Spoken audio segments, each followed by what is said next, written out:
So that's about questions. We've got declarations of interest. Are there any declarations of interest either in terms of updates to the register or declarations in respect of today's agenda? Now, I've got one, and it's respect to my register entry. My husband is listed as the chair of Stockport NHS Foundation Trust. He stood down from that role at the end of April, and he has been appointed to the board of NHS Property Services as of the beginning of May. So that is a change to the register since we last met at the Council of Douglas. That brings us on, if we may please, to the next section of the agenda, and starting with the Chief Executive, please, Angie. Thanks, Helen. I'll take it that people have had a chance to have a look at the report, and I just wanted to draw out a couple of areas. Firstly, to say thank you to all our staff for their support to the vaccination programme.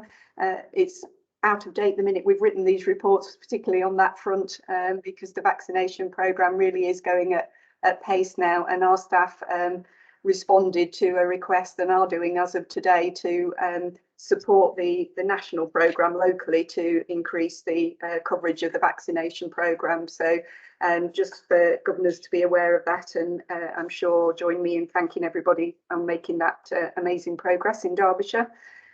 Berenice will pick up on our restoration and recovery, but again, just to note our thanks to all staff for the hard work that they're doing in what is a challenging time as we get back very much to some normality around attendances in the hospital, and trying to address the backlog.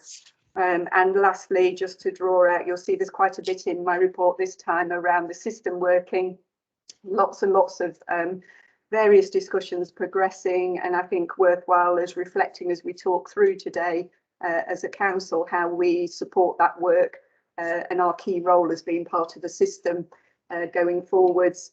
There's a number of pieces of national guidance, and we use the word guidance, I think loosely, coming out over the next few weeks around ICSs. So obviously we'll appraise you of what that means as soon as we see that. We keep hearing mixed messages about exactly what it will look like. But just to say that there's lots of enthusiasm, energy, some real opportunities, but obviously that comes with challenges as we change the way we work from more organisation focused through to being more system focused.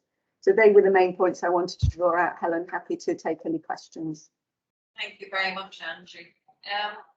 Questions, comments, thoughts? I suppose one comment from me, Angie, is that, as you know, I work down at the Winding Wheel. One of the things that has been slowing progress is the lack of vaccinators. We've had doctors and nurses actually running 2 or 3 pods rather than 3 vaccinators. So that will be very helpful, I think. Thank you. Thanks, Berenice, please. Thanks, Helen, and thanks, Angie. I just want to highlight around the urgent and emergency care development that the engagement sessions are underway that Angie mentioned in her report, and we had our second one today. Unfortunately, there was only 4 members of the public who joined, so I would be interested in some feedback about future events and how we kind of engage, because it's really important we get the messages out and engage and discuss with people about the approach that we're actually taking. So thanks, Angie. Thank you, Berenice. Right. I'll wait till all No, not you. Please make your contribution. I have a question which I will and it is seeking reassurance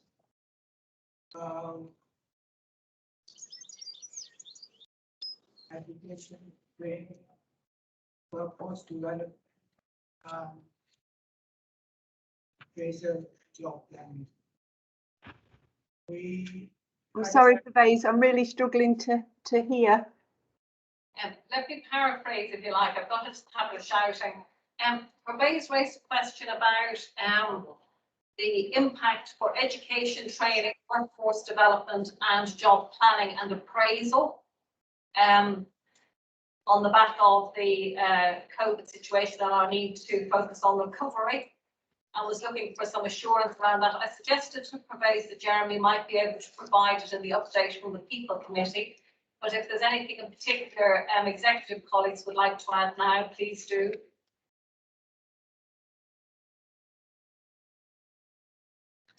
Jeremy, just not to leave Professor hanging on this, would you mind just sharing what the People Committee have been doing around these issues? The other issue that was raised in the same breath was from Norman about people who are particularly exhausted and maybe still turning up for work and not having tripped over in sickness absence, but certainly needing monitoring and support. So without prejudice, the update you're going to give us later on those particular two aspects, I know colleagues would appreciate comments. Okay, thank you. I confess I couldn't hear the actual question, but I think I get the gist of it. It won't surprise governors that the People Committee have been particularly attentive to all of those issues, and in particular staff well-being and the need to avoid staff burnout, which is very much in the news this week because of the House of Commons Select Committee report that came out yesterday.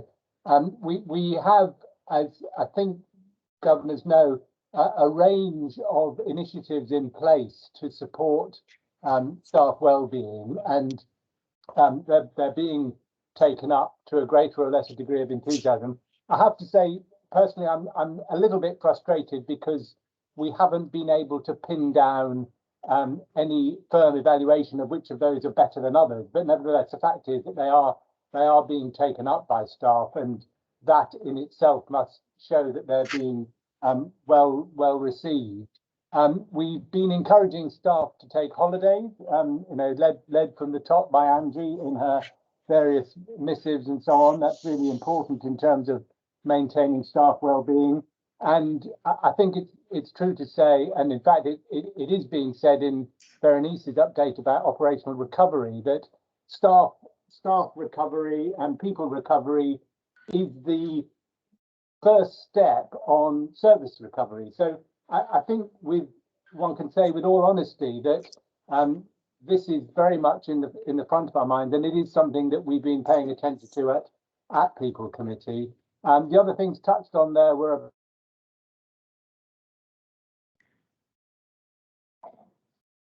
Oh, we've lost you, Jeremy. I've no idea why. Oh, it's still.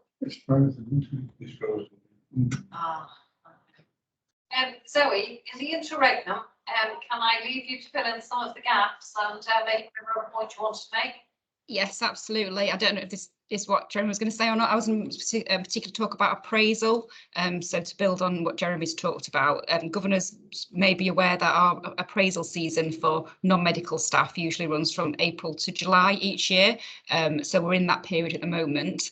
This year we've got health, wellbeing and happiness as the sort of the key part of the appraisal conversation, and we've kind of restructured the paperwork and the training, etc. So that's another mechanism by which we're making sure we're having the conversations with people on an ongoing basis about how people are and keeping in touch that way. Thank you very much. Thank you both. It appears you're back with us, Jeremy. Anything you want to add? Can you hear us now? Can you hear me now? Yeah. The only thing I was going to add was about essential training, and our essential training stats have remained, I think, extraordinarily good considering the circumstances, and that data's in the IPR. But thanks, Zoe, for chipping in there. Thank you very much. So it was helpful to have a detour there, but just to check if there's anything else people want them back to raise with Angie or exec colleagues on the back of Chief Exec's update. No, in which case, thank you very much, Angie. And we're going to move on to the next item, which is the Governor's measures of success. And in time-honoured tradition, we're just going to go through each of them in turn. And in Mike's absence today, Beverly's going to step into the breach. But if we can lead off restoration and recovery with Alison, please. Thanks, Helen. So obviously, for Council of Governors today, we've got a specific paper on restoration and recovery. But in the success measures, I've concentrated on giving assurance about some of the governance structures and mechanisms that are in place that the management team are using and that the NEDs are overseeing to manage our restoration and recovery decisions, because it's still a very pliable situation depending upon what happens next with COVID infections. So I'm very happy to give assurance about the level of management control that we're seeing, the level of communication that we're seeing, the use of data and how that is being used to manage waiting lists. I'm sure Berenice will comment some more when we do the specific conversation about restoration and recovery. But there are certain assumptions we're making about how we recover services and management of waiting lists that are quite delicately balanced. And we'll need to flex around any future COVID outbreaks. So just really want to say that from an assurance point of view, absolutely assured around the processes, the data, the management of the waiting lists, and what is happening about bringing services back in. But just a word of caution that it is still delicately balanced based on particularly staffing and COVID infection. But I'm sure Berenice will give far more detail in her paper later on in the meeting. I won't invite Berenice in now for fear of stealing her thunder, but if colleagues are happy, we'll take questions relating to all of that when we come to the main item. In which case, I'm going to move over quickly, if I may, to Jane for the update on patient care. Thank you, Helen. Good afternoon, everybody. I hope the report's fairly self-explanatory, but I'm going to just focus this afternoon on the management of risk and performance section. So I know governors are always interested in our management of complaints. So there's some information there just explaining to you that we had a number of reopened complaints, and we were concerned a little bit about the number of partially upheld complaints. So Krishna's been leading a piece of work to look at review our complaints process. One of the things that we found is that our senior staff, many senior staff have been promoted during the COVID period, and actually some of the development that would normally have taken place hasn't taken place. So we're going to support our staff in terms of management and response to complaints. Secondly, just to point out that some of the metrics have been really kind of upset a little bit, if you like, by the different case mix in the hospital. So there's some information for you there on pressure ulcers. We had a rise in pressure ulcers a little while back, and again, we've reviewed all of that, and you can see that it was related to the patients that were cared for in critical care in a particular position. Falls is another metric that we're always thinking hard about. Again, some of the changes that we've made as a result of keeping our patients safe during COVID have also impacted this particular metric. So, for example, we think that the putting on of the doors onto bays has caused us to have less visibility of our patients, and that in itself has led to an increased risk on falls. So we're looking at different ways of dealing with that, and in particular I point out that EMU are looking at a pilot where they may have staff based in bays again. Maternity, we've spoken about a little bit about maternity, and again just wanted to point out that we've really had a good review of the staffing in terms of midwives and healthcare assistants, etc., working on the maternity section. We really focus on nurse staffing a lot of the time, but actually we also need to make sure that we've got our maternity staffing correct, and that is done using a tool called Birth Rate Plus, and that's been really helpful. The timing of that's been really helpful because actually there's some bids that could go into NHS England and NHSI on the back of the money that was put in place by nationally to support the Ockenden review. So we're hopeful of getting some of those monies, and some of our gaps can be filled using that money. I just wanted to just also say very quick mention to say that this is just hot off the press. You may see some publicity around Sheffield maternity units. I think it's probably they've had a CQC inspection, and just to reassure you that we will be looking, of course, at their report, and Krishna will be looking in detail to make sure that we cross-reference it with all the work that we're also doing on maternity. In terms of stroke, just again reassurance that the quality committee have been looking at the stroke improvement plan and are really satisfied that that's on track. Of course, we still are highlighting the shortage in terms of medical workforce, and that's a national problem. I'll just skip backwards a little bit on infection prevention and control, just to say that we did have an extraordinary meeting, and we've had a real good look at all the different guidance and different reviews that have happened across the trust, and we will be coming back to governors with further information on this when we've had a further discussion at board. The quality account will be published relatively shortly. Again, it was approved this morning at board. I think that's all I wanted to pull out. In terms of governance, vision, strategy, etc., I think, again, as I said, it's self-explanatory, but I think it's important sometimes that we just look at the key performance metrics, because they have been pretty much shaken up a little bit by the changes during COVID and the different types of patients that we've been having through the organisation. So I just wanted governors to be really clear on that. And I know you're always interested in the complaints process. I don't know if Krishna wanted to add anything extra, or Hal. I think the silence means not. Thank you.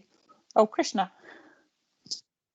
Thank you, Jane. No, I was just going to just add in on the complaints process. I mean, you alluded to a number of more junior leaders being in place during COVID. So we're pulling together sort of a development package, one of which is around refining sort of the complaints process.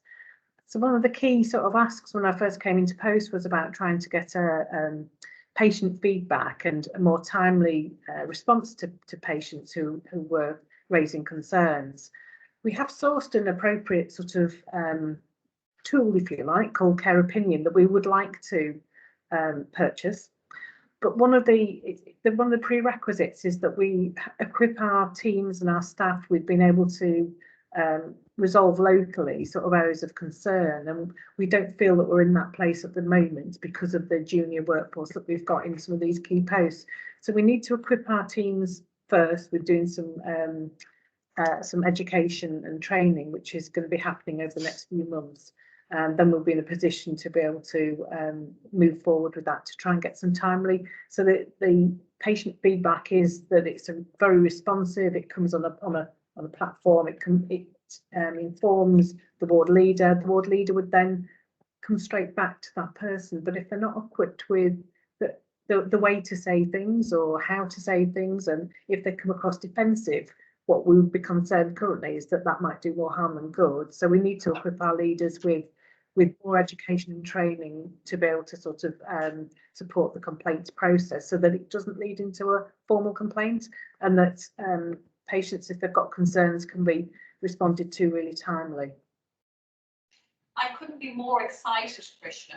I feel on the verge of doing a little dance. And I think the fact that we're even facing into the training and encouraging people to be able to handle these is a huge step in the right direction in anticipation of getting the system in. And of course, the fine line will be to not put off getting the system so long that we kind of lose the benefit of the two things kind of working together. But I completely understand the point about laying the ground properly and getting people in the kind of sense of having ownership and real enjoyment and satisfaction from the immediacy of that feedback and the relationship with the patient. So it's very, very exciting. And it's very impressive the speed with which you've taken up this challenge, and given your still relatively recent appointment and everything else you've had to contend with. So I, for one, are very, very excited. So thank you both for that update. Can I pause and ask if there's any questions around the report, around this whole area of patient care and quality? Helen, I have my hand up. Okay, Sarah, please have your hand up. Yes. Thank you. I, like you, I'm really pleased to hear that we are reviewing the complaints procedure. And I think the explanation given about new staff and not having had adequate training for me explains quite a lot.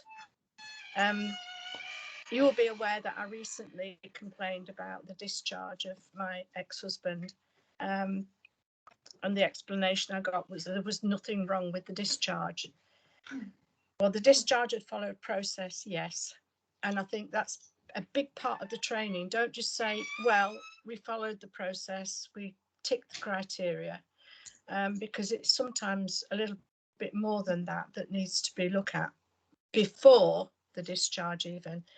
I would like whoever I spoke to lastly, and I really can't remember the name, to know that my ex-husband now weighs 5 stone.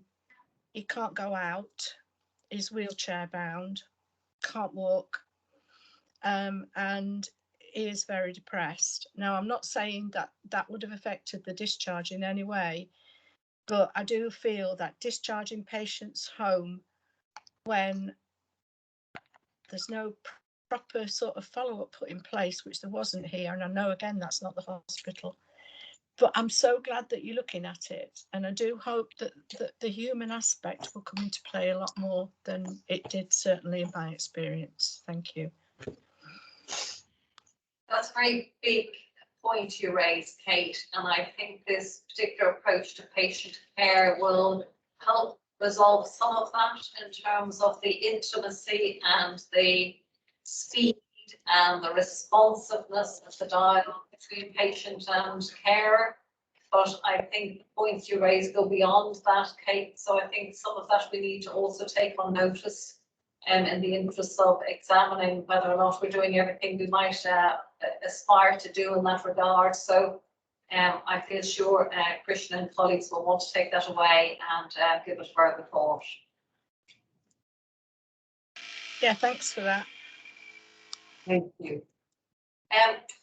If you have some more hands, I'm going to move on to the Royal Academy of Improvement. Now, again, we've got a dedicated item on this later on the agenda, so Sue won't want to do too much thunder, but brief update, Sue.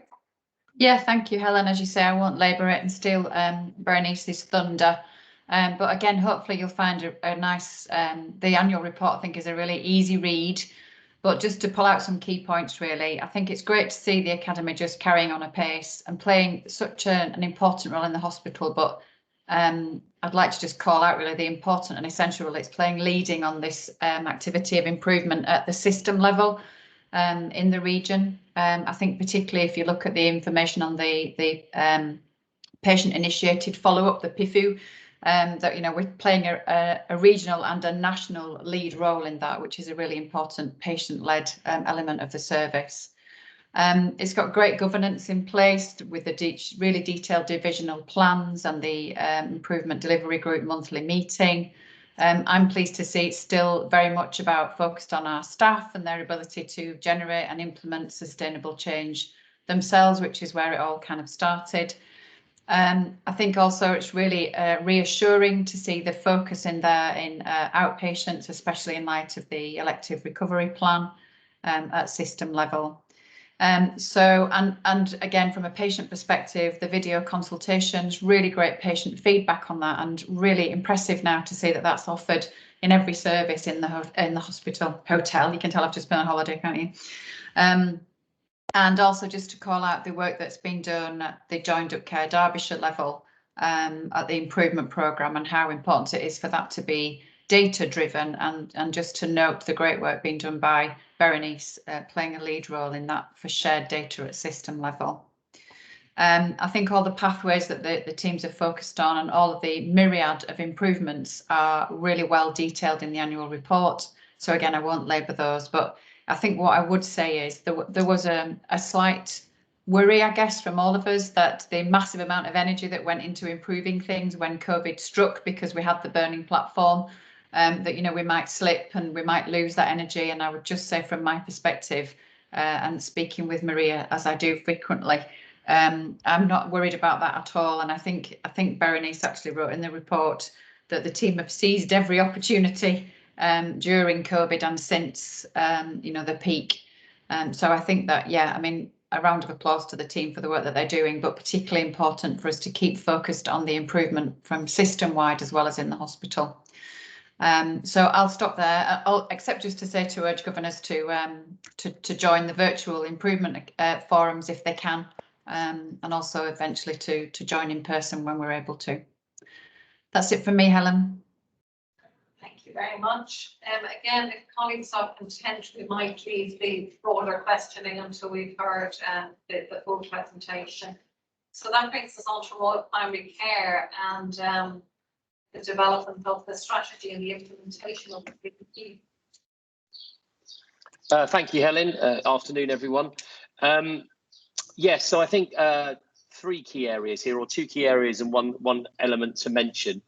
You'll be aware as governors that we brought the 5-year strategy for RPC to the board midway through last year, and then agreed that we would review that as that progressed. And there's been really good progression with that strategy. You can see I've placed in a fairly detailed chart here, and apologies for the detail, but I didn't want to miss some of the detail for those of you who want to read it, which looks at the 5 key areas, the 5 key focus areas for RPC, and the work that's been done and completed over the first year, or nearly the first year of that period. And you can see there's been some really significant developments and significant improvements in some of those key focus areas for RPC, which is really good to see.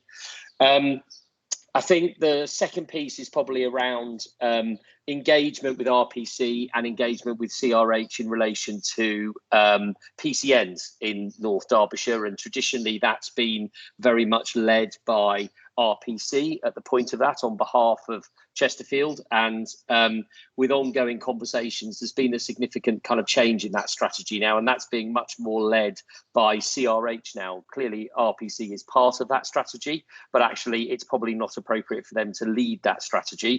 That needs to come from CRH, and Berenice and Lee have been leading that, working with both the Chesterfield PCNs but also the other PCNs across North Derbyshire, of which there are 6 across that whole population, and that's proving to be, I think, really positive. It's early days, but there's been some really good conversations and some positive conversations about how Chesterfield CRH works with the PCNs and primary care moving forward in the new world, which is really positive.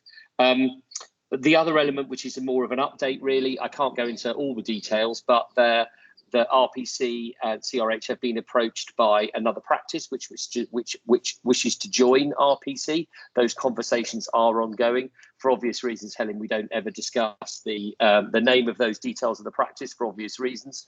But those conversations are moving forward quite positively, and it's quite possible we will have an additional practice joining the RPC family in the near future, hopefully. But I'm happy to keep you updated as those things progress. And happy to take any questions, Helen, if anyone has any questions. Thank you, Keith. And Berenice, please. Thanks for that, Keith. Just on a positive note, the issue that Keith mentioned around CRH working with the PCNs, it's really positive to report that we are progressing really well around the cardiology pathway, and trying to move some of the patients out into the community, and that brings in the work that Sue mentioned around Royal Academy of Improvement, as well as the work that's happening out in primary care. So we're making small steps, and that's really positive. Thanks, Berenice. We've got David, please.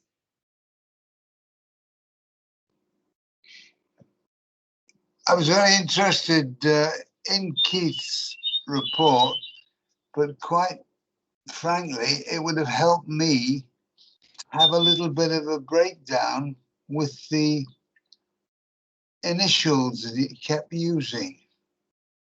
You must realize, Keith, that all our organizations have different short initials, but it does help to have a little bit of a explanation for those not in that particular club. David, absolutely. My apologies. I will make sure that when I put one of these down next, that I've got in brackets what they stand for, and not presume that everybody knows. You are right. The NHS is full of acronyms for everything, and in fact, we had a private board this morning, and a number of us didn't know what various acronyms were in that. So my apologies. I will take an appropriate slap on the wrist for that and make sure that I cover those acronyms off in future reports. My apologies. Did yourself chastised. And in all fairness, a good call, David. So thank you. It's important. It's intelligible, because there'll be people reading this with a lot less experience of these things than us. So thank you for that. I'm going to move on, if I may, please, to Jeremy. Now, Jeremy, we've had a sneak preview, I suspect, of your report. But anything you want to add, please do. Yes, we did indeed. I wanted to raise that issue about staff well-being and burnout. The other thing I just want to highlight is the staff survey results. And to be honest, I can't remember whether these have come through to I think they did come through the governors last time. We were pleased overall with the staff survey results, given the circumstances. But one element of them that did cause me and the People Committee some concern was the questions about perceived discrimination by black and ethnic minority groups, which we're clearly having to take very seriously and look into, and that is happening in a variety of different ways. We were very pleased that our newly appointed Equality, Diversity and Inclusion Facilitator, Tom Harrison, joined the People Committee. He's not a member of the People Committee, but it was very appropriate that he should come and sit in and be able to contribute. And just on the back of that, I'm very pleased that our Royal Cultural Community Group is now very well established and indeed thriving. Otherwise, I think I'll leave the report as read. Thank you very much, Jeremy.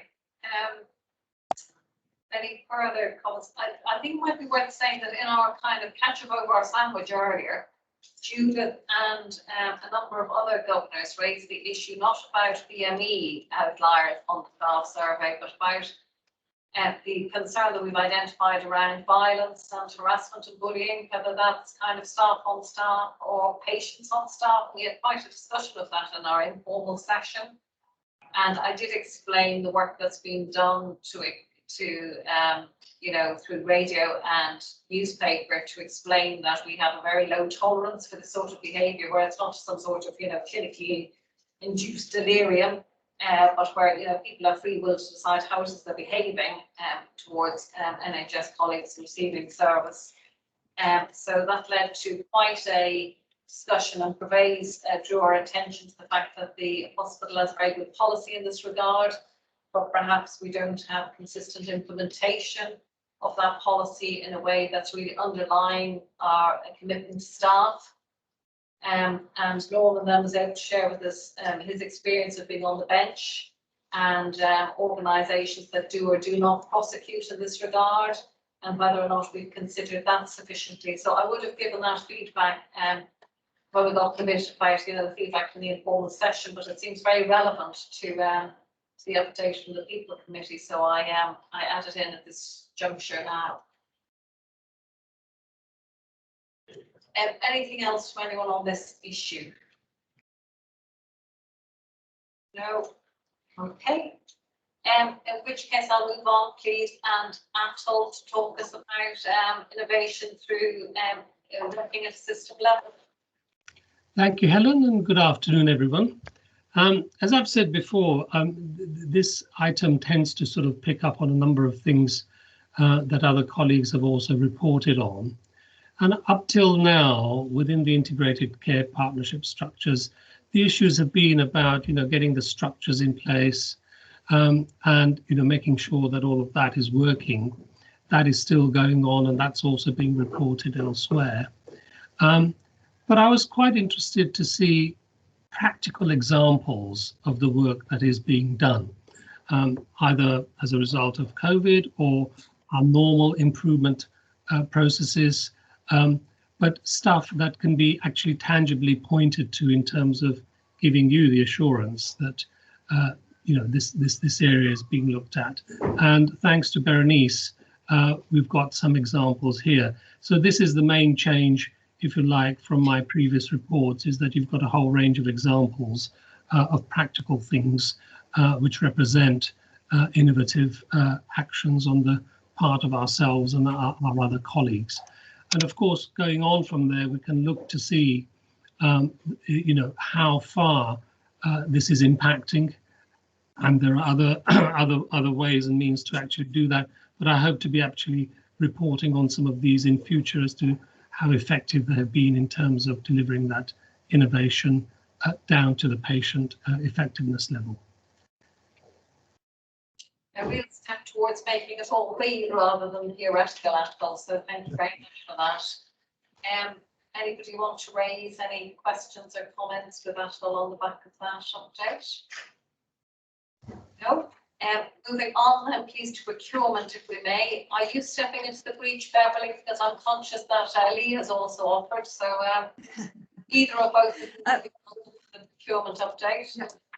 Yeah, Helen, you'll see from the notes that Mike was due to give a verbal update, so he actually hasn't provided any notes to governors, and he gave apologies at short notice, so we haven't had a chance to speak. But just to say, I have read through the procurement diagnostic tool, which is a very comprehensive work schedule over 3 years, and across all work streams of strategy, people development, supply chain, data systems, procedures.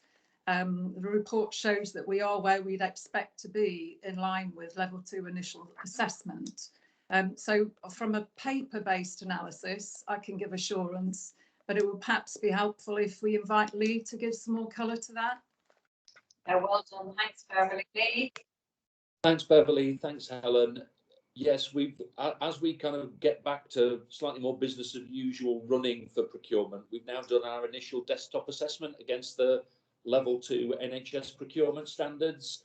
So we've been through that, we've RAG rated all of that, we understand what we need to do in terms of reaching the next level of procurement accreditation, and there'll be work on going through this year to address that. There's some very technical things that we need to sort out. New acronym for everybody to write down, and not even I have a clue what it stands for. One of the things we need to be compliant with, which is one of the key areas that we aren't yet, is around GS1, which is about how we use barcoding to track back to patients all the products that we use. So there's some very technical things now we need to get straight in terms of reaching that level 2 accreditation. We've done the initial self-assessment against what we need to do, which we had almost in abeyance through last year, whilst our focus was elsewhere, candidly, in terms of PPE and other things. But now we've emerged from some of that.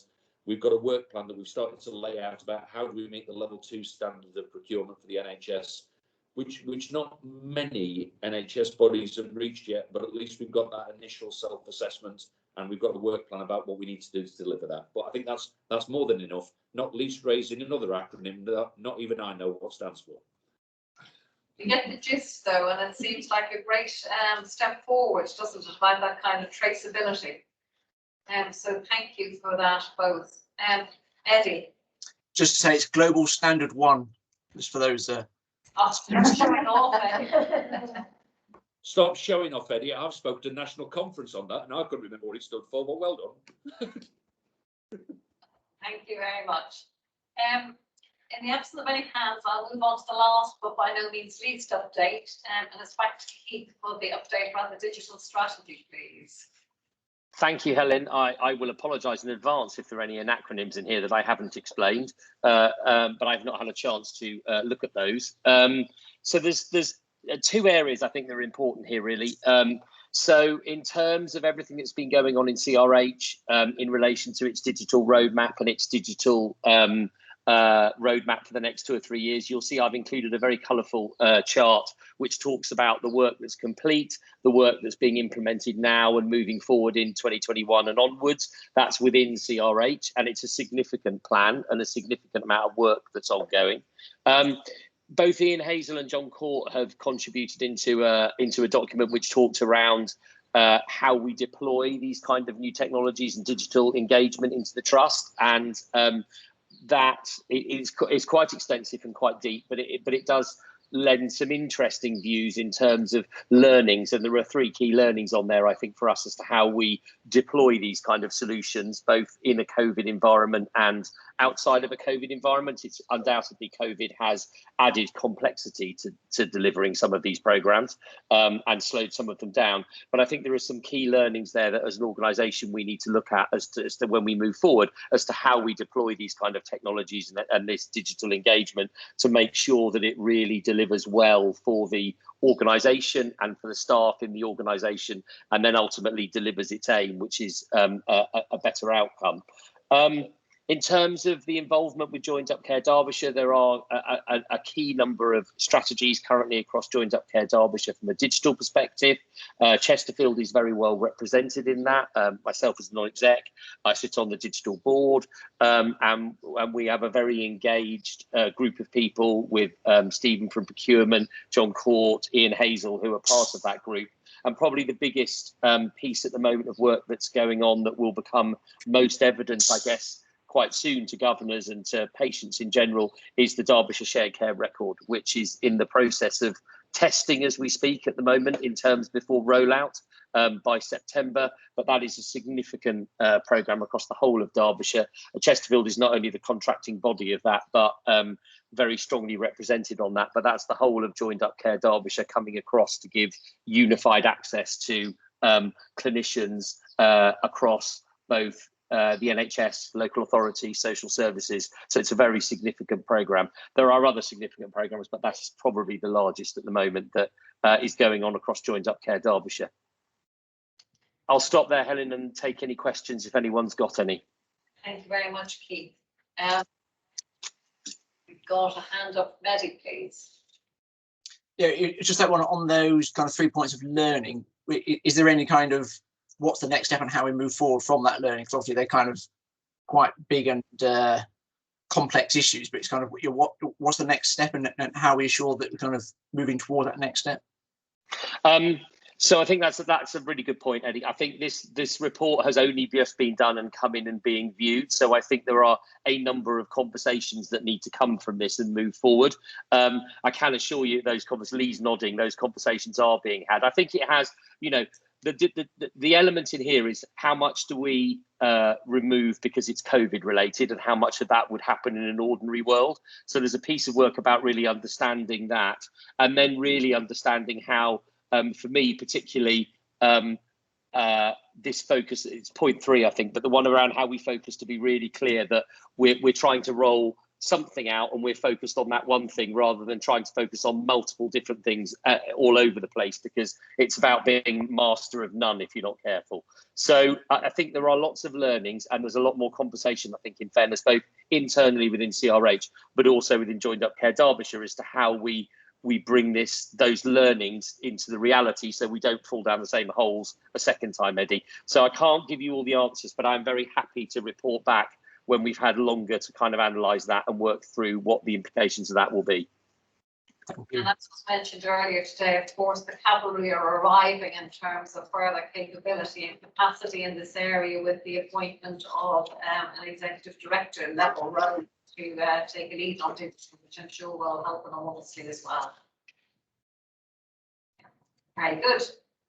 Now, there's just 2 things I'd like to do. The first is to ask you, is that still working for you as a kind of way of governors holding NEDs to account? Because when we got this going initially, we found it a very innovative, focused way of you saying this is what's important to us and we expect you as NEDs to be able to tell us how you're getting on with it. And it meant that you were hearing about the things you wanted to hear about, and it meant that NEDs were on point to be able to describe it rather than us kind of sitting passively watching our executive colleagues do the heavy lifting.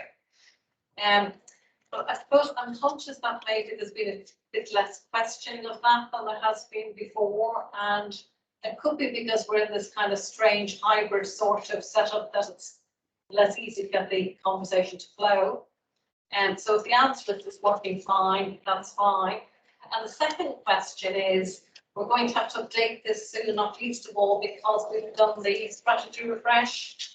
And I'm sure Margaret will be keen to kind of, lead the charge of holding us to account against the new strategy.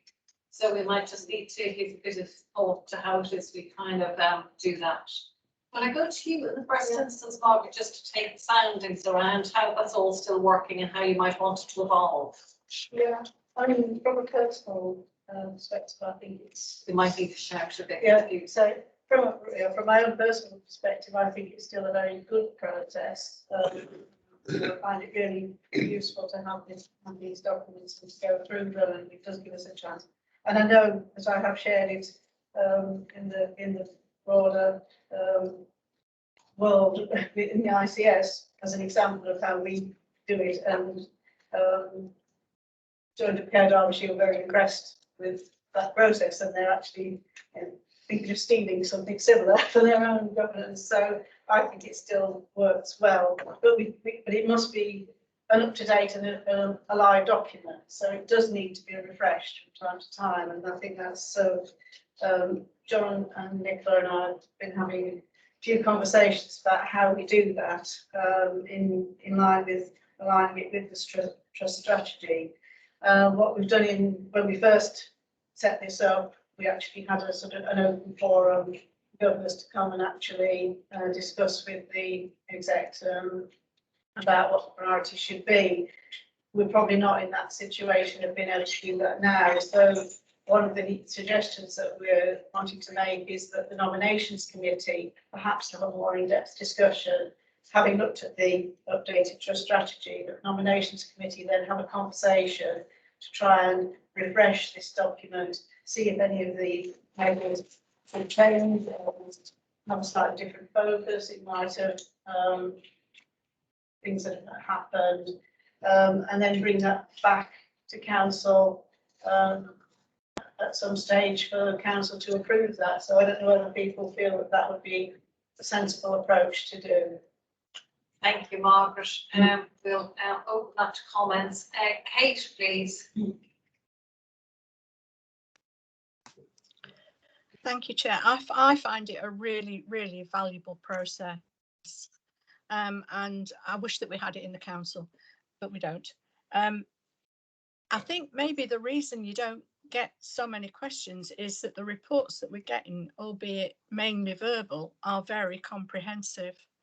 And I think we're getting everything from them that we need to get. So I just applaud the process and would support it very much. Thank you.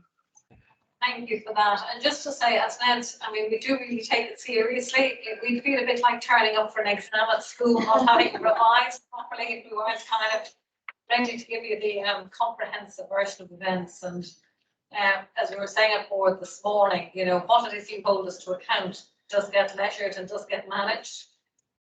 So it's a very potent lever that the council has over the trust in terms of influencing and shaping and informing our priorities.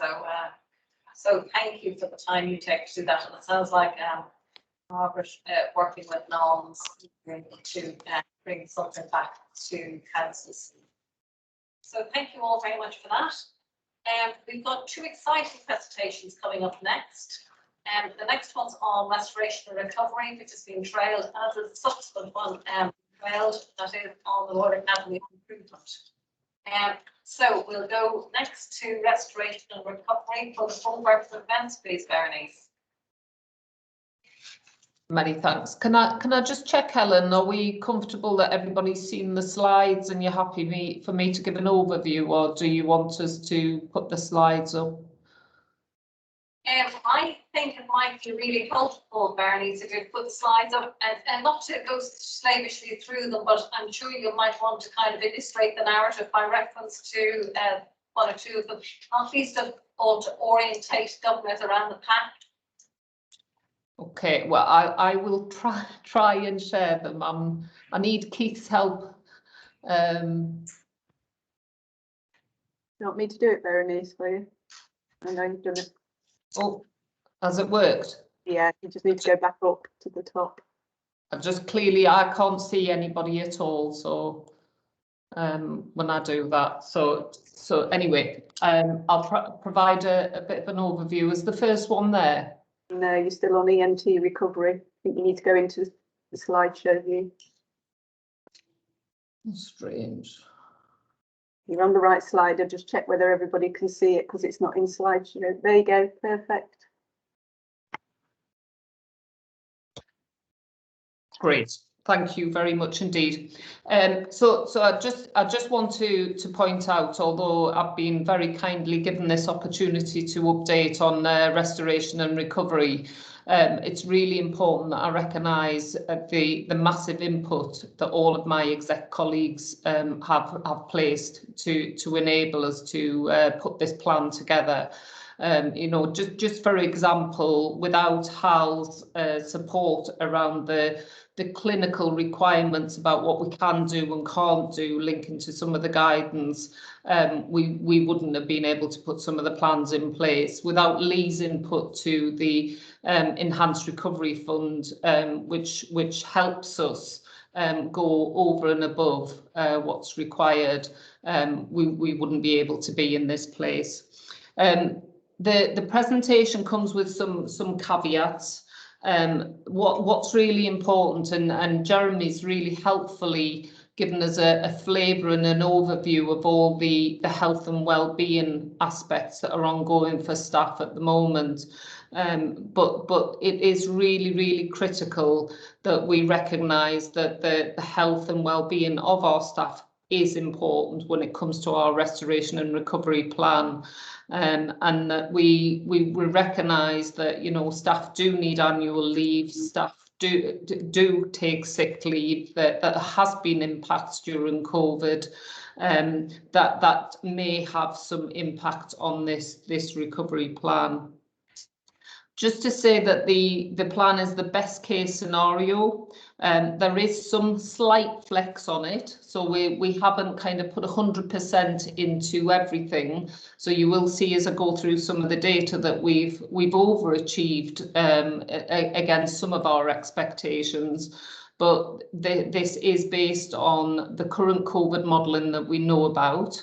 And you know, if things, you know, start to increase and we start to see a real increase in COVID admissions again, this will definitely have an impact on us. It also is based on the bed capacity that we've got available to us, and that relies very much on how our kind of non-elective presentations work. So what is coming through the front door, what's being referred in by GPs, and then how we actually manage that. So we've actually put into the report around, in the slides, around making sure that we do as much as possible around the assessment of patients at the front door in our same-day emergency care, in our assessment units and in our emergency departments, whether that's medicine, whether that's gynae, whether that's surgery. And the other area is just to refer back to, you know, ensuring that we absolutely have our staffing available, and we can't emphasise that enough. So the actual recovery plan that we put in place, we've had a staged approach where we've kind of opened our theatres very carefully. We had to allow some of our staff to recover. As you might recall, there was many of the staff were taken from theatres to support our critical care services, because we had over and above our quota of critical care patients for quite a long period of time. So a lot of our theatres had to shut as a result of that, and we didn't have the elective bed capacity. So we on a staged approach, we've opened those up, and as we speak, all of our theatres are open. However, not all of our theatre slots are used at this current time, because that is based on the staffing levels. Just going on to the current plan, just so people can see kind of our activity. As you go through these, the elective recovery or all elective recovery, that our trajectory was 93.3%, and we achieved 96.9%. Nationally, we were given a target of 70%, and this is set against our 1920 achievements. So that was a 26.9% over that activity, really positive. So our overnight elective, which is our kind of inpatient electives, you see a drop down there that we actually had a target of 70%. And we achieved 66.2. However, our own trajectory that was based on the theatre capacity that we had was 62.4. So we did achieve our trajectory. Just go on to the next one. With regards to day case, again, we had a 70% target on that. The trajectory we set ourselves, because we were managing to get increased input through day cases, was 78%, and we achieved a 75.6% on that. And likewise for all outpatients, we achieved 99.6%, and we'll come on to talk a little bit more around that. Thinking about diagnostic recovery, which has been a real challenge in itself because of some of the IPC guidance and how we've managed to get patients through those investigations that were required. MRI, we're at 100.6%. Our CT scan, the trajectory we'd set ourselves was at 100%, and we unfortunately didn't quite manage to achieve the 100%. We were at 77.3, still over what they nationally set us, but we had some shortcomings there, and this was all around being able to get the throughput through the actual capacity that we had available. And finally, the ultrasound scans and the endoscopy. The ultrasound, we achieved 82%, which again was above the target nationally, but under what we'd set ourselves as a trajectory. So you can see some of these are real stretch targets for us. And endoscopy, we did incredibly well.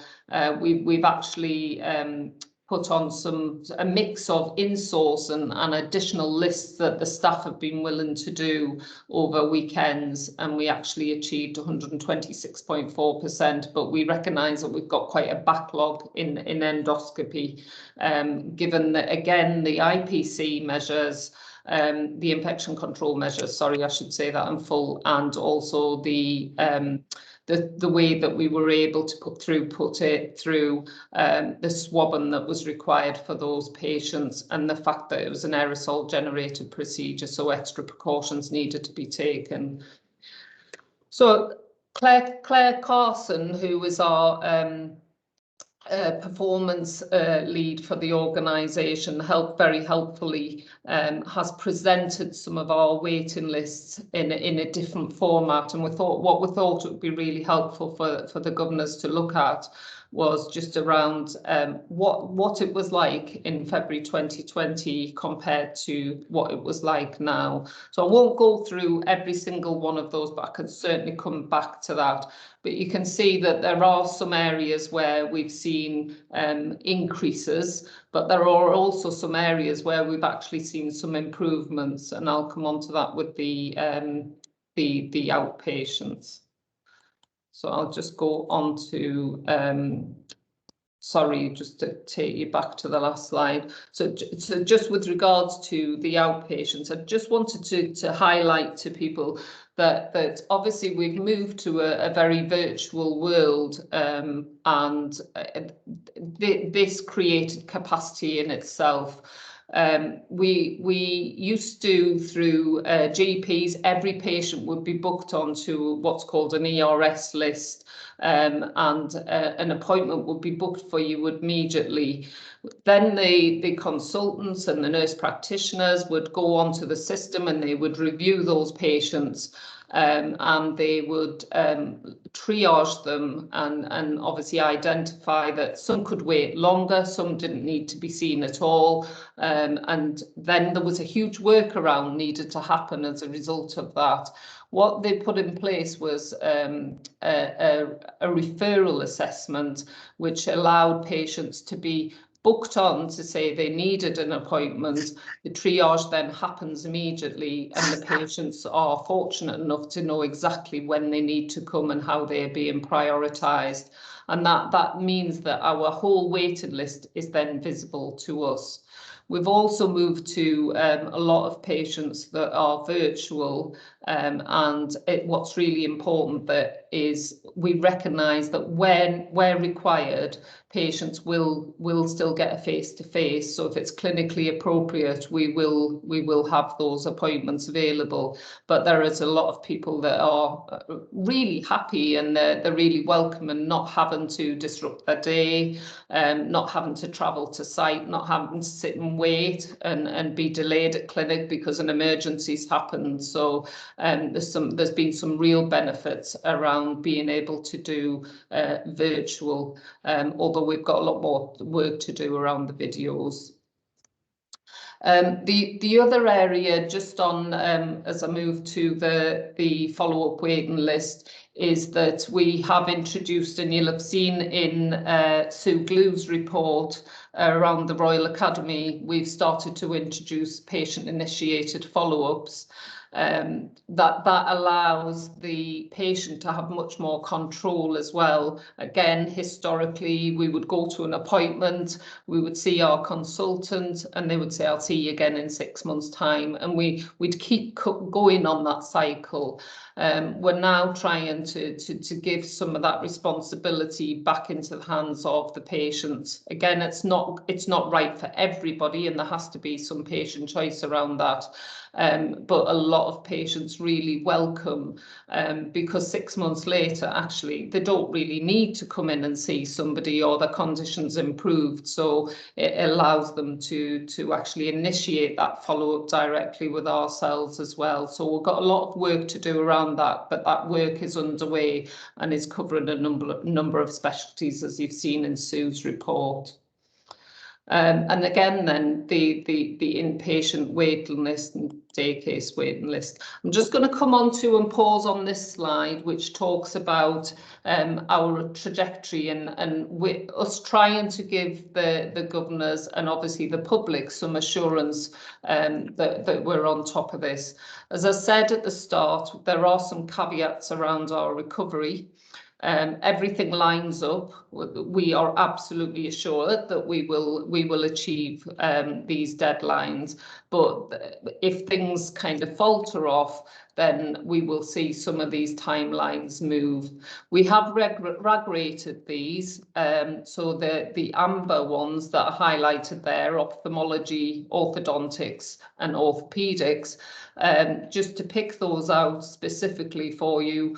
Ophthalmology, we're obviously moving a lot of our activity out into the community, and this is part of an improvement piece of work that's ongoing. I've got a slide on ENT as well, where we're reliant on the IT working for us and the acceptance of these procedures to go out into community. So we're just flagging that. It's not that we're not assured, but that we're flagging that we're just kind of checking out and keeping a close eye on how that goes.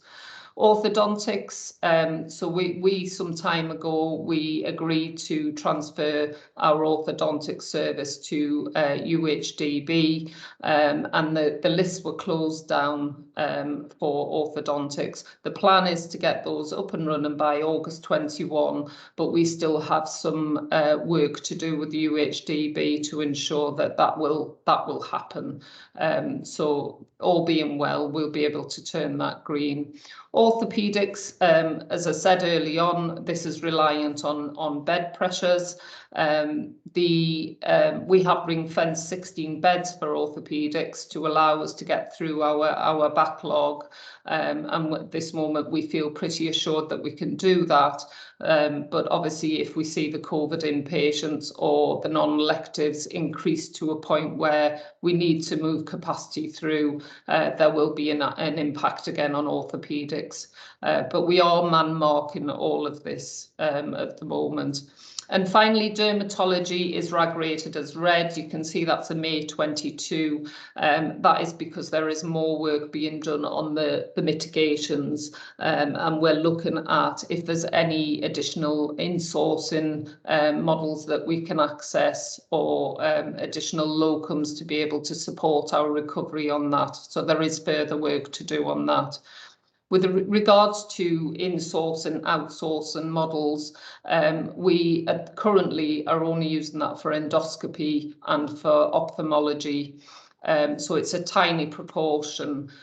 We are looking at additional weekend work, but really conscious of that impact on staff, and asking them to work any additional.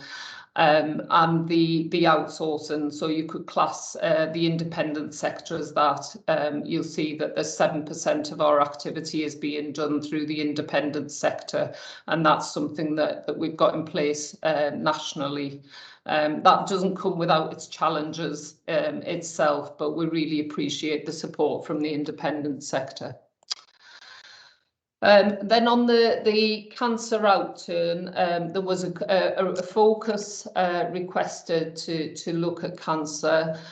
We recognise that we're still struggling for day 31, our 62-day treatment and screening. But what I will say is that the performance is improving. It's really positive to see that patients waiting over 104 days is 5, which is absolutely the same as place we were in 2020. We know exactly the reasons why those patients are waiting.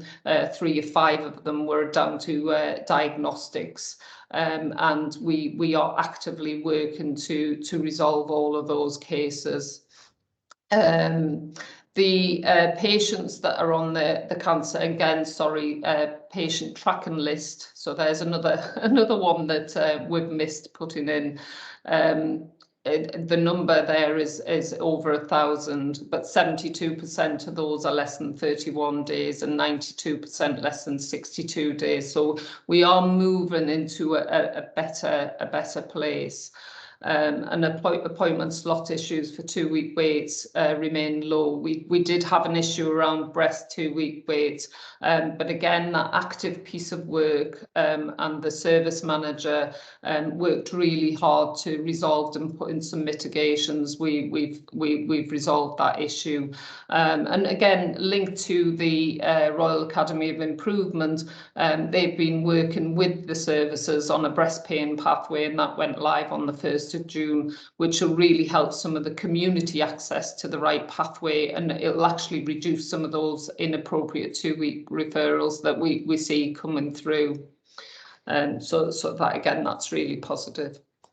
Just on the ENT recovery, that the current backlog for that was 359, a reduction of 84 when it was compared to the previous week. So we're starting to get through those patients. We're continuing to run the additional weekend ENT audiology sessions, which I highlighted before. And we've obviously funded a further 26 clinics. We're flipping between paediatric and adult to make sure that both sides of things are actually being addressed. And because that was flagged, it's important when we talk about how we're addressing patients. When you think of paediatrics, a year waiting for something when you're 5-year-old and taking kind of a year out of your life compared to a year when you're kind of my age, an old croc, is very different. So it's important that we address some of the long waits for children.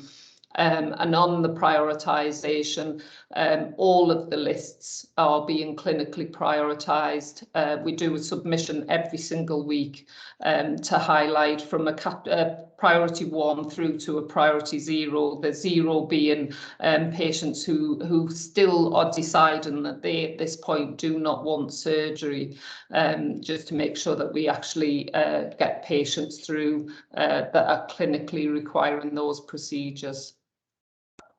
So just in summary, our plans remain on track with the caveats that I've mentioned. We've established plans to recover the surgical backlogs for priority 3 patients as well. So we're expecting them to be done by September 21. We're maintaining our ongoing clinical review of all patients on the waiting list for over 3 months. Maintaining detailed specialty level recovery for plans for our services, and we continue to focus on management of referrals, which will really support us in recovering the backlog. That example that I used before, sort of the virtual and advice and guidance, is really assisting us on that. So I'll try and take this down without losing you. Really impressive presentation, but even more impressive to hear firsthand about the diligence and determination of you and your colleagues to restore services for our patients and service users.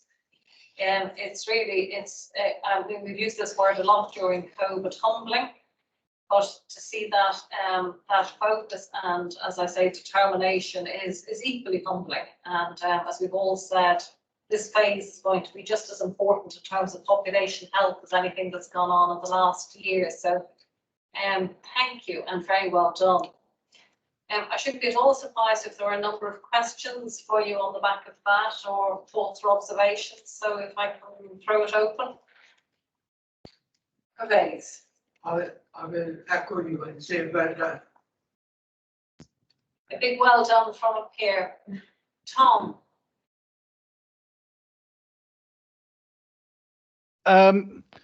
Yes, one issue that I'd like to raise is, obviously, I think the work that you're doing to restore services is absolutely fantastic.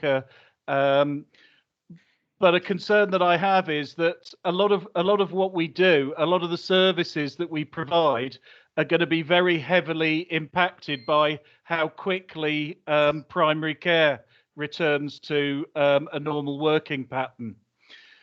Being a frontline worker myself, I'm seeing and hearing from colleagues that we are being snowed under and having record attendances, and I'm sure it's affecting many other parts of the trust, largely due to an increased attendance in primary care type patients who could and would normally be dealt with in the GP surgery and other primary care facilities.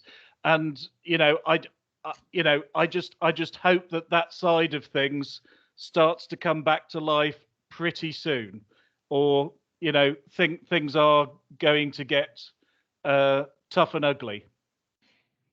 Thanks. Over and out. Thank you, Tom. Can I go to Fiona next? She's got a hand up, but I don't know, Greg, if you'd like to comment on how things seem from a primary care perspective, if you're still on the call. But let's go to Fiona next. Yeah, thank you. I just wondered whether there was any tension between the really great work that's being done to support staff and well-being and the sort of demands that may be placed upon staff to work a little bit extra or beyond to help services get back on track. There could be a bit of a tension there, really, unless there's some sort of safeguards in place. Thanks for that, Fiona. We've kind of skirted around this in a number of our conversations, but obviously really important to, I suppose, face into the juxtaposition of those two things, or the potential juxtaposition of it. We've had some assurance earlier, but I'd really welcome any further thoughts with Berenice around balancing all these issues. Sorry, Helen, would you mind just repeating Fiona's question, because Emily called in to tell me I hadn't stopped sharing the screen. Sorry. No worries. It was the issue we've skirted around in the meeting so far, Bernie. So this is really impressive. But obviously it assumes huge availability of staff, and how are we balancing staff welfare with the need to restore services? Yes, I absolutely. I mean, this is definitely the pressure that we find ourselves under day in, day out, Fiona. And I highlighted to the board this morning that I'd received an email that unfortunately we've had to cancel some procedures for early next week because of staffing issues. And it is absolutely about making sure that staff are supported and they're having their breaks. Just working with staff to understand some of the sickness as well. So we've been trying, Zoe and our team have been fantastic at trying to preempt and work down at a divisional level with the actual staff members to understand some of the issues and where we may need to do kind of additional debriefs and put in additional support for staff. But the other elements are that although we appear on paper that we've got no vacancies, the combination of staff sickness, maternity and annual leave can put some additional pressure on us. And we're seeing that both from an elective point of view, trying to put this recovery plan together, and also from very much so from the front door aspect. Where we're actually, and Tom is absolutely right, we've seen the activity levels return to pre-pandemic levels and actually above on quite a few days. And as a result of, and it's been a contribution, bearing in mind that primary care are trying to return to normal. Logistically, they don't have the environments to support some of the socially distancing that's required for them. And they're also trying to support a massive vaccination programme. So we've got all these things lining up, which definitely impact. I hope that helps a little bit. Thanks, Bernice. We've got Alison and Zoe next, please. Thanks, Helen. It was really just to, for the benefit of governors and also to back up Berenice's comments that, you know, the team have done a fabulous job on managing through COVID and doing all the process and data analysis to be able to present this information to you.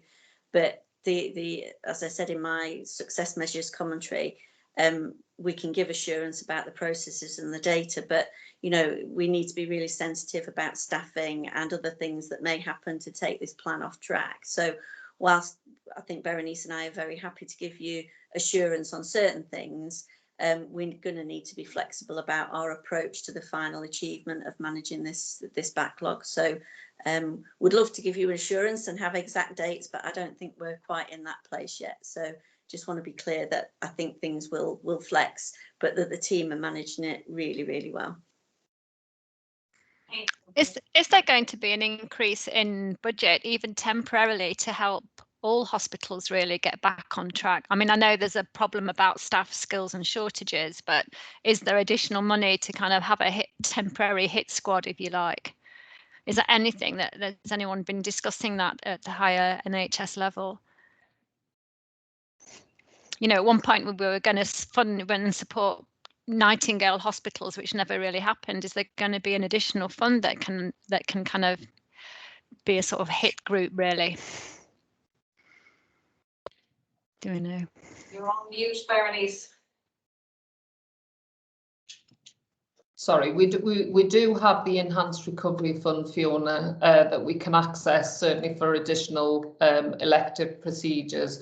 But at this point, unless Lee corrects us, I'm not aware that there's any other additional pots of money that are coming down, just a bit like the COVID recovery that needs to be ongoing. I'm not aware of anything that's been identified. Are you, Lee? That we've got a funding source available to us, which is our sort of run rate cost for Q3 in last year with inflation in it, plus an ability to earn further money through this elective recovery fund contingent on how much scheduled care work we do. And the big unanswered question, Fiona, is what happens for the second half of the year? because the negotiation hasn't finished yet between the Department of Health and Social Care and the Treasury. So we know what the world looks like up to the 30th of September, but to be brutally frank, the 1st of October is a slight stroke complete unknown at this stage, which isn't particularly helpful, I would claim. Can I go to Zoe next, please? Thanks, Helen. I just wanted to add a couple of things to sort of Berenice's commentary a little bit earlier. Firstly, in terms of health and well-being, I guess just to give assurance that the enhanced support we've had in place during the pandemic there's no plans to take any of that away. That is continuing, and we're continuing to talk as a system, particularly around psychological health and support, recognising future and ongoing impacts of the pandemic, some of which we won't have seen yet and we will see in the future. And secondly was sort of to highlight that they're kind of that balance, and we've certainly had conversations where we've talked about additional capacity and balancing that, giving people internally the opportunity to cover some of that, say at weekends, for example, and then also seeking external support. So there is that well-being balance, and Berenice touched on that a little bit in her presentation in terms of a few examples, but we are certainly having those kind of real life conversations as we go along. Thank you very much, Zoe. I'm sure that gives comfort to governors. Luke, please. Yeah, thank you. Again, through Berenice's report, I know she mentioned the Improvement Academy several times, so I thought it was worth just coming in here. So as a clinician, I completely appreciate the pressure and the points raised about how we're going to support staff. I completely understand that, and I guess as a small change, what we've been doing is changing our language, how we're trying to support the clinicians. So rather than suggesting kind of people use the patient-initiated follow-ups or the virtual clinics, we're kind of changing the approach a little bit to start talking about how can we support you? So what can we do to help you? Which is just a very small change, but staff seem to appreciate that more than as suggesting they do virtual appointments. Of which more in the next presentation, I feel sure, Luke, but thank you for bringing that example up now. Just before I close this item, I want to check if you want to come in, Greg, with the perspective of the challenges in primary care in response to Tom's opening observations on this item. Thank you, Helen. Yeah, I'm just really pleased that Berenice kind of mentions it at all. I think you know, the big ICS buzzword is provider collaboratives, isn't it? And I think I strongly believe that in Derby and Derbyshire, the whole reason the vaccination programme has gone so well is because of all the support at every level that everybody's given. So thank you back to CRH and secondary care. But I would say on the point of capacity, we are really stretched at the moment, and you know, we're all trying to give our staff and proper annual leave, and we are, you may have heard, we can now transport the Pfizer vaccine around. It can have 2 journeys of up to 6 hours in its thawed state. So we're now looking at most of the 112 surgeries providing Pfizer vaccination in that surgery. And that's only going to be practically possible on the weekends for space reason. But yeah, thank you very much, Berenice, for mentioning it. Thank you, Greg, for all you and your colleagues are continuing to do. I think that was a really important discussion, and I hope that governors are feeling that we're doing everything that we possibly can, short of being immoral, illegal or fattening, in order to bring forward recovery and to get back to where we were pre-COVID. It's going to be a long journey with twists and turns, as colleagues have pointed out. But you know, any deviations from that plan will be, you know, we will resist them as best we can with all our might. Balancing the various factors. But renewed thanks to you, Bernice, and please convey thanks to everyone who's not only kind of stood over the management of the kind of recovery process, but you know, colleagues who've been at the forefront of making some difficult decisions about how to make all this work. Now, are people happy with half an hour? At 3 o'clock, we're due to finish at past. We've got another big presentation on Royal Academy of Improvement, and that's the last main night, but there need to be a couple of smaller bits after that. Are people happy to keep going, or would you like 5 minutes? I think that means you're happy to keep going. That means you're happy to keep going? Yeah. Very good. Okay. In which case, Bernice, I'm sorry you're not getting a bit of lubrication. Maybe a glass of water, and you're on again for Royal Academy of Improvement. Thanks, Helen. People will be sick of my Geordie accent this afternoon, I tell you. I can't put a posh accent on at all. So, to be honest, this is the most exciting thing, isn't it, on the agenda to be able to report back on, because the actual report speaks for itself.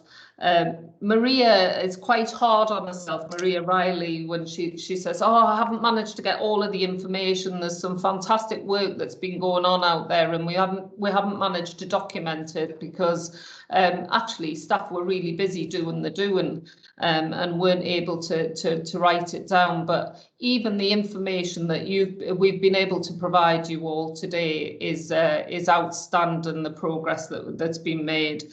And Sue referred to it earlier on. I think the important bit is there's always that worry that the catalyst that we had for COVID really made us transform some of the services, and we just go right now back to business as usual. And you absolutely do not see back to business as usual. You see people continually talking about, well, we did that during COVID, so how could we make that stick? And asking for the support from the Royal Academy around doing some of this work. So obviously it's been in place since 2019, and this report's describing the second year, Helen, on our improvement journey and our progress across the ambitions for the Academy, and it celebrates our improvement success over the last 12 months.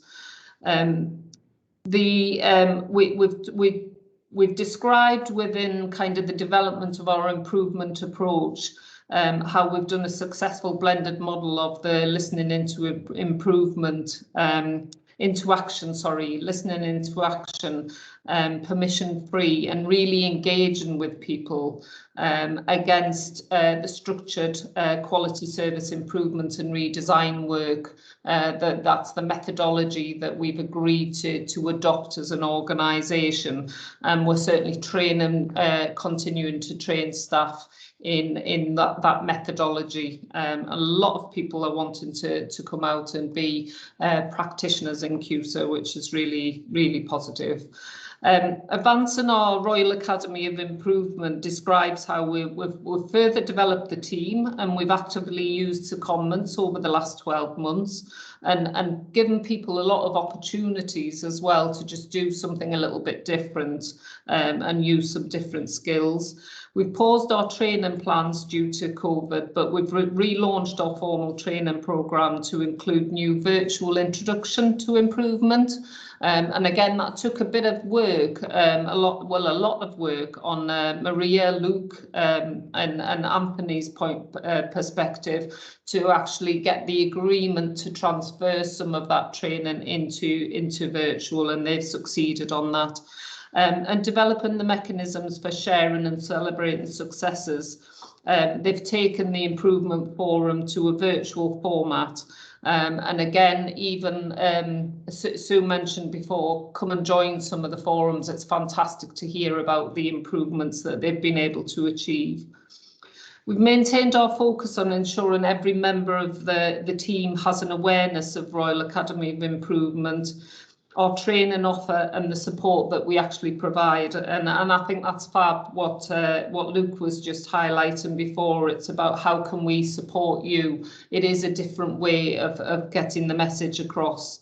There's been a new poster campaign late 2020, which included a QR code link, and that gave you access to a form. Really important, that form, because what it was saying to people is no idea is a silly idea. Any idea, get it down on a piece of paper, and we'll look at transforming that into something. So some of the most simplest suggestions give us the greatest improvement, and it's been great seeing everybody at all levels being involved in that. They've applied the learning from COVID into the documentation in the PMO, and they've established a number of 90-day improvement cycles within the documentation. And we've just relaunched some of the improvement work within the organisation, and how the transformation plans will work across the trust and across the ICS. And there's a real focus on the 90-day cycles. Celebrating the improvement or improvement success, it describes how, in responding to COVID-19 pandemic, we seized the opportunity to apply existing pathway redesign and improvement planning, but accelerating some of those programmes. So it really did give us that catalyst. And the Appendix 1 has those posters. And we also described how we refocused and reprioritised 2021 strategic improvement programme that was established prior to COVID, because we all had to kind of stop, rethink, and focus our minds on what we were actually doing, and move our resources really rapidly to the areas that were going to allow us to respond to COVID. So kind of the next steps in our improvement journey describes the plan for 21-22 in applying the learning and consolidate and further accelerate our progress over the next year. The report demonstrates that whilst COVID-19 responses required us to adapt our plans, we've seized all opportunities the pandemic has provided for us for rapid mobilisation that's been designed by our people for our patients, which is fantastic. And the content of the report in particular celebrates our successes, and you can see many examples of that's been put in place.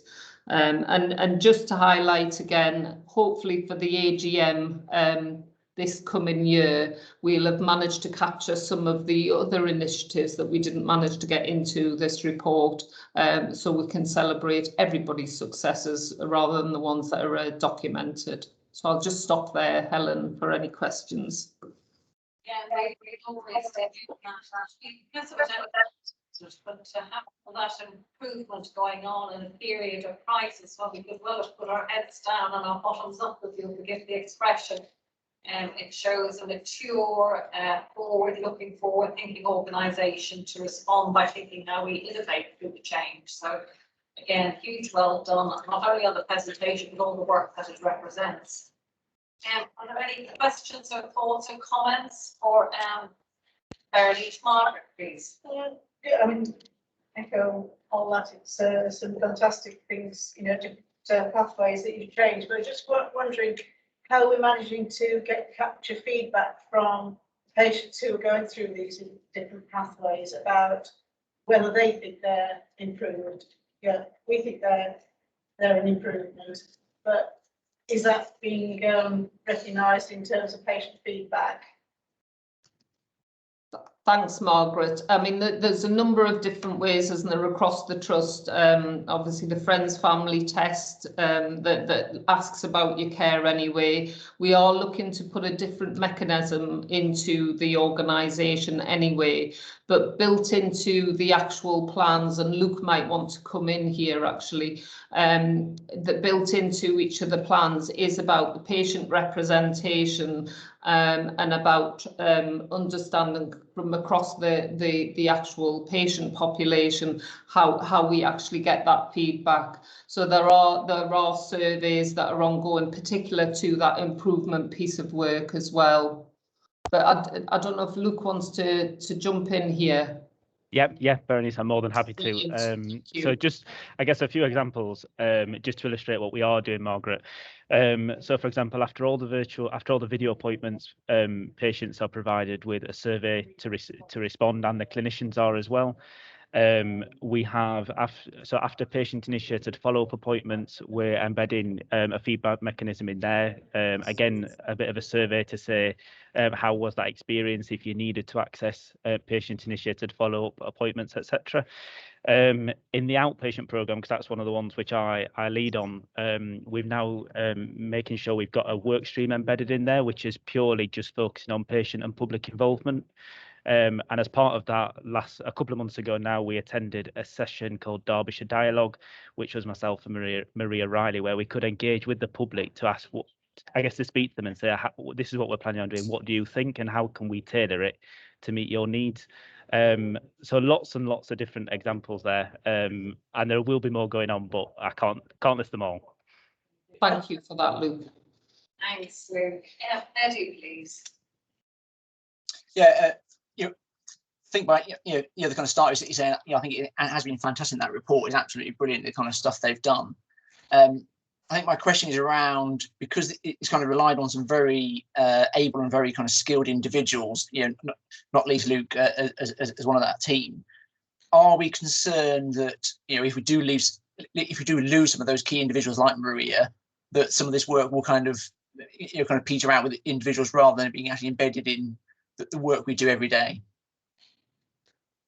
Absolutely not. I think that the way that the academy has been set up and the way that the training is ongoing, the enthusiasm is right across a number of individuals, and the training that allows people to take on those skills. Certainly Maria's got specific skills herself, and I think if she was to move on to a different role, that there would be aspects that you say, oh, Maria used to do this, but I think no program or no piece of work is bigger than one person. So I do like the way that they've managed to kind of engage and infiltrate through the actual staff that they've got engaged in this, that everybody understands it, Eddie, and everybody has the same enthusiasm around it. And I've spoken to all of the team now, and there's exactly the same coming out of everybody. So they've done a really good job of it. Thank you, Bernice, for that comfort. Fiona, please. Sorry, yeah. Two questions, really. Thank you. So I was reading through as you were talking. So there's a mention there. So I just have to raise this because I kind of represent the University of Sheffield. So the QSI are the accreditation. I noticed there was some work with student nurses in the University of Derby, but of course we have students from the University of Sheffield here, and I wondered whether there had been similar links made. I think there was some linkage there around education and what was happening.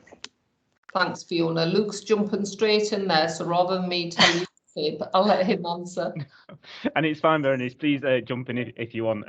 So this particular link was some sessions that we've managed to embed within University of Derby's education. So it's virtual sessions delivering improvement training in their university. If that's something you're interested in at Sheffield, speak to me and we can get that arranged. More than happy to arrange that. That's brilliant. Good outcome. And the second one, Fiona? And second question, yeah, sorry, I was really interested in Dr. Richard Jennifer's work around care home MDD. Older people are often very underserved, definitely, and have a very peripatetic sort of lifestyle in the last couple of years of life, where they're sent here, there and everywhere. So I was really excited by that work. But there are always hidden agendas in some of this. So we do count it as a success when older people remain in their care home. However, particularly through COVID, we have evidence that people who would have ordinarily gone home after a period of rehabilitation were discharged to care homes and will not make it out of those settings now because they've been so deconditioned, etc. So I just wondered, in terms of the public feedback, it's Family Carers Week. I think it's this week, is it? I can't remember. When we're capturing people's experiences, are we going to involve family? We often focus on person-centered care, but with frail older people with mental capacity issues, are we going to be kind of having proxy family feedback? Because I think that would be important. Lee, do you want to come in, and then I'll probably add to it? Love to, Fiona. I think this is critical. The reason why I was late is I was at the acute frailty meeting of our geriatricians, discussing how did we link together some developments in the community around Team Up and the additional role reimbursement scheme, which is new PCN resource around acute frail patients, how we harness the Derbyshire Shared Care Record as a repository for a shared care record for some of that cohort of patients. I think we absolutely acknowledge that we haven't given the right access and the right continuity of care for some of those patients and kept them in the right environment during the COVID period. I think it's the thing we've absolutely got to go after about how do we get the right multidisciplinary team wrapped around those patients and manage their transitions of care far better. So I think it's not perfect, Fiona, not by a long chalk, but I think it's something we're very live to. Thanks for that. Yeah, I might be in touch if that's sorry. Might be in touch if that's possible. There's a big NIHR bid around these issues, so I'd quite like to collaborate if we can get that. Thank you. That's fantastic. No, I was just going to say, to add to Lee's comment, I absolutely agree. We've got the fledglings of an acute frailty assessment area within secondary care, but there's a lot more to do along that pathway, and Richard's been instrumental in pushing that work as well as Andrew Key. So they're really focused on linkages between them all, and there's still far too many patients are leaving here and going into another bed base. We're consciously aware of that, Fiona. That'd be brilliant. Thank you very much for that. And again, it's generated a lot of interesting and helpful discussions on the back of the presentation. So thank you, and congratulations again for all that's being achieved.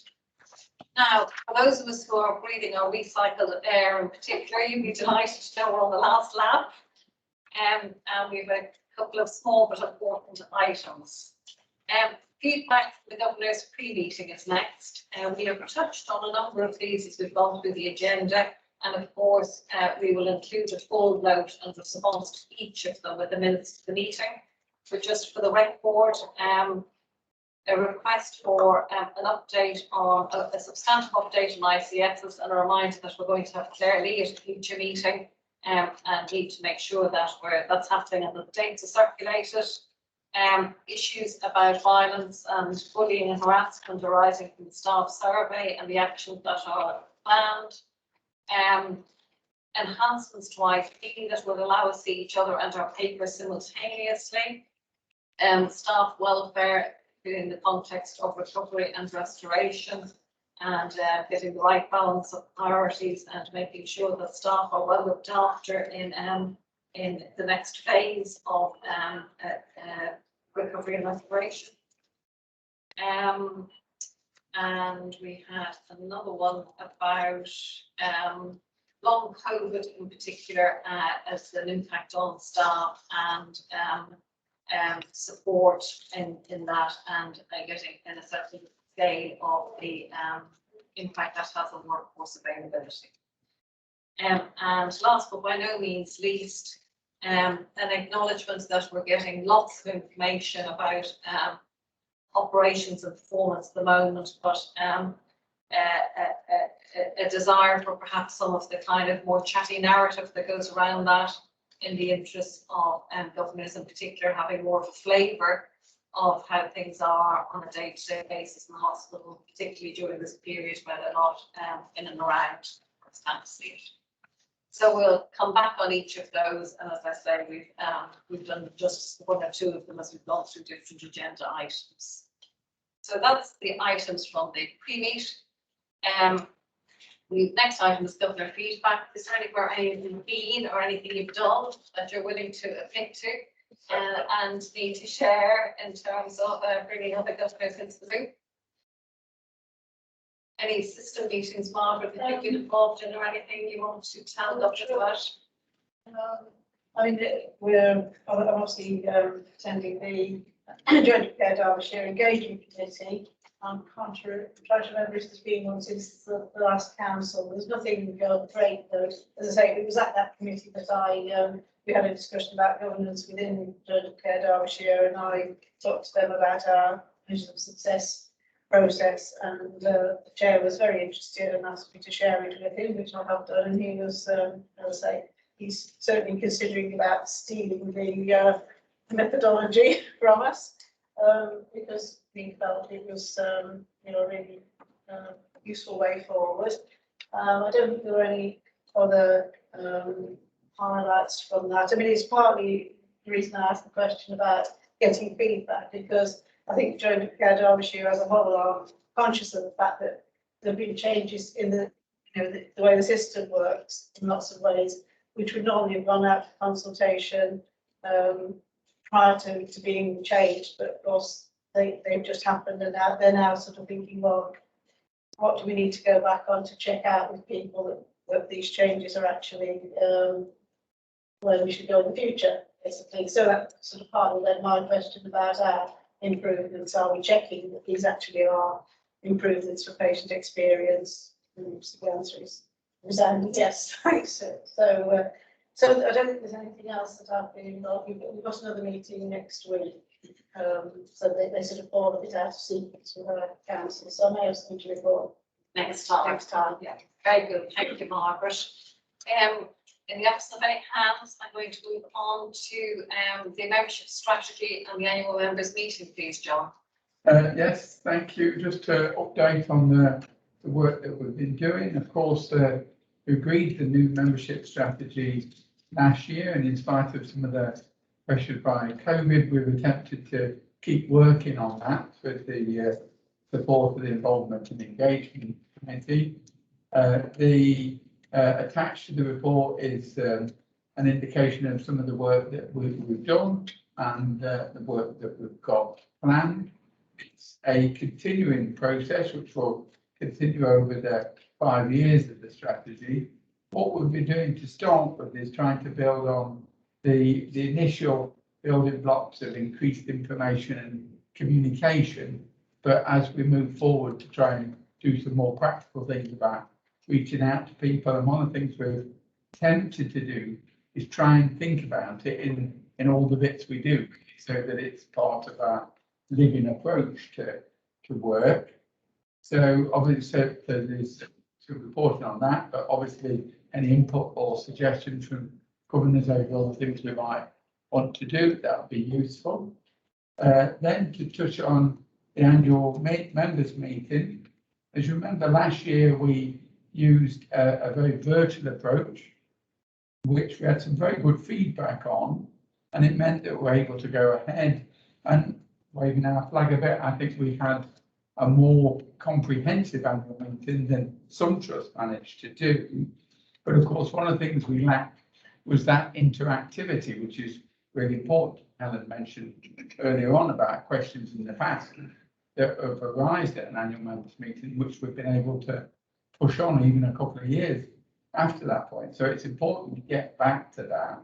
One of the things we're looking at is actually going ahead, because one of the things we don't know is where we'll be in September, whether, because we might go, okay, we'll go back to our old style, but I don't know whether we'll be able to deliver that. So what we've attempted to do, kind of use the word at the moment, is hybrid, and to try and both want to develop the virtual aspect, so the approach with air communications and leads, continue with that, but more people in the studio, so it's not just a couple of talking heads, it's a bit more than that. But then also through discussions with the nominations committee to develop the idea of us having like a satellite aspect here on site, potentially in the education centre, where a number of people, we invite members of the public in to view the feed of the meeting, and they can also develop and feed in questions via that method. I think it's deliverable. We've been talking to communications this morning. I don't know whether you've got a feedback on that. There's a lot of technical issues that have arisen, having spoken to him, and I think because we don't know what the regulations and the guidelines will be, he sort of said straight away, have you posed the thought of how things will work with microphones and contact? There's a lot of other things that I think we'll need to consider. I've sent away food for thought as to how we can operate a cinema style viewing platform, so to speak, but we're in talks and we're hoping we can make it more interactive. Yeah, and I think we can do it. It's a question of how expansive that experience is, because at the very least, we should be able to invite people who are not able to use electronic means to do it, to come in and watch the feed there, and we can even pick up questions on pen and paper if we need to. Is to just to make sure that we offer that little bit more and keep pushing at it. So yeah, I think that there's still a bit of work to do on what we'll actually be able to offer, but that's where we're trying to push at the moment. Very good. Margaret, is there anything you'd like to add around any of that? Or anything from the committee, Norman, you wanted to add? Well, just that we talked about the roadmap to getting to where John's just spoken about, but also to getting meetings back on site. The smaller groups maybe to start with, the involvement and engagement, the nominations committee to start with, and then move into the full council of governors meetings. We're hopeful that could happen. We can take precautions. Depends on what the hospital want us to do as well. What we don't want to do is put out the message that, well, the hospital's not taking care. They had a meeting there, one of the governors got COVID from it. You know, it's all the bad press we're trying to avoid. But we're hopeful that we can get back to whatever normal will be after see what the 21st brings. As quickly as it's safe to do so, I think is where we're at at the moment. Yes. Yeah. So watch this space, but we're trying to be as evolving as we can in the current constraints. So thank you both for that update and indeed for progressing our options. The next items are consent items, so we won't pause there, and we'll go straight through to, are there any items for the business? Raise your hand now, and never hold your peace. Pervez. I have one small question and one comment. It's about the modality section of the performance report. The graph which shows us HSMR is actually very small. Can it please increase in size and have numerical figures for confidence intervals as well as multivariate ratios? It's almost the postal stamp size at present. We'll take that one away, guys. Yeah. One comment is congestive cardiac failure care bundle is mentioned here, but I don't understand what's the relevance to that. Well, or do you know a bit more about it? Can you help us, Hal?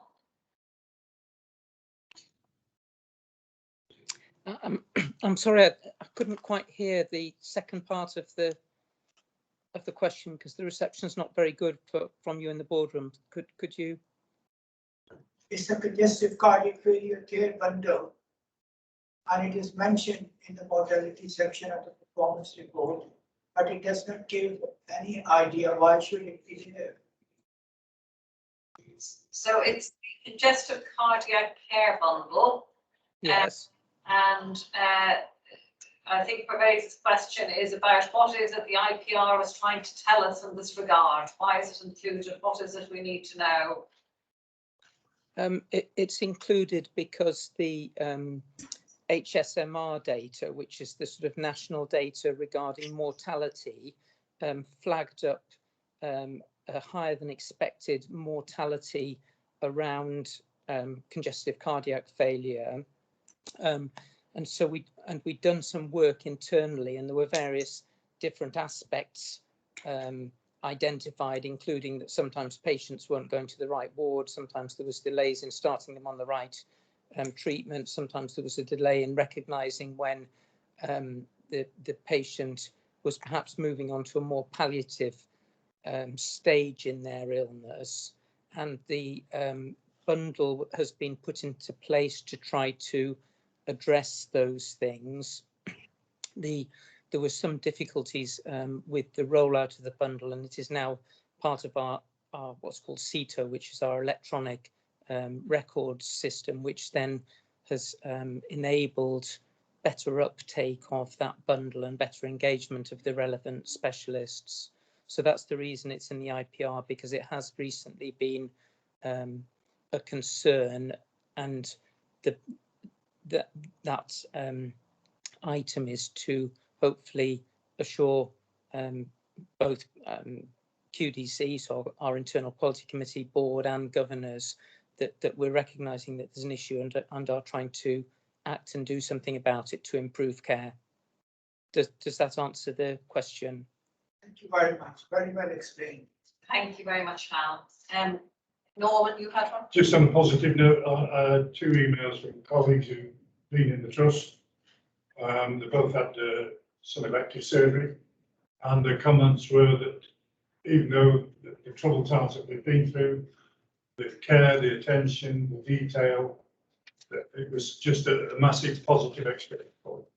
Always lovely to hear, so thank you for sharing that, Norman. And lovely conclusion to the formal part of the meeting. So we just now need to take some feedback about how it is we've done. How was the meeting for you today, in terms of substance, in terms of hybrid, in terms of anything else you'd like to comment on? I'm just glad to be back. Very good. Well, I hope this is a positive step to getting back to normal. So you felt it worked reasonably, given Yes. your kind of, yeah, half in, half out, or not quite those performances. How was it for people who were on the screen in terms of dealing with us in the room, so to speak? Any? Sorry, is it me? I had my hand up, but then I lowered it again. Go on, Judy, yeah. Oh, right. I have to say, I mean, I think it's been an excellent meeting. I think certainly the non-execs have really been doing a lot of work, and as in obviously the board. But I have had much more problem this time with the sound quality. Yeah. It's been quite bad on times, and that's why I've turned my camera off as well sometimes, just to try and reboot the system. But on the whole, it's worked well. And am I allowed to contribute another piece of good of praise as well while I'm here? Yeah, well, yes, I was really pleased at the content of it. I was just out doing some gardening in the front garden, and somebody stopped me who knew me, whose daughter has recently qualified. So this comes down to A&E, because his daughter's recently qualified and is loving absolutely every minute of it. And I was really pleased to hear that she feels extremely well supported. And I think, if, as you know, that's an old battle for me, getting students into supportive environments, and you'll keep hold of them. She's looking forward to going to work every day. Thank you for that feedback, Judy, and I'm sure our colleagues who are working wonders in terms of leadership, visible leadership in A&E will much appreciate it. Eddie. Yeah, I think it's just kind of say the same as Julie really, that I think if you're going to have a hybrid thing, we need slightly better mics on the bigger room, just so we can kind of hear the people at the back sometimes. Eddie, please, can you help me with that? Definitely. Very pleased that came from you, Eddie. Margaret. Just want to say congratulations to yourself, Helen, because this can't have been easy to manage from 2 meetings last today, and I just don't know how you did it, really, so well done. Well, thank you very much for that, Margaret. I'm glad we had the trial run this morning. All sorts of adjustments we had to make. So thank you. I'm sure we get better as we go along. Thank you all. Lovely to see you. Take care, and we'll see you again.